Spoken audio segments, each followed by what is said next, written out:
How to fix Google Play gift card need more information error. So the first thing you will need to do is go ahead and open up your Google Play Store. After that, you can go with your profile section, which will be in the top right. From the profile, you need to go with payments and subscriptions. Once you do that, go to the very bottom and you'll see redeem code option. And here, if you have any valid code, you can just enter it right here and tap on redeem. If the code is valid, it should work. But if it's not working and showing you the error, then what you need to do is contact Google Support or Google Help. For that, you'll need to close this and then open up your browser or your Google and search for Google Support. Tap on support.google.com. Now scroll down until you see an option of Contact Us. Once you find the Contact Us option, you need to just simply tap on Contact Us and you'll get this kind of interface.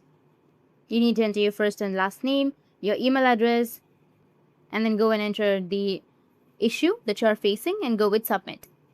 In this way, you'll be able to fix your Google Play gift card need more information error. And if you have any questions, feel free to comment below. Thanks for watching.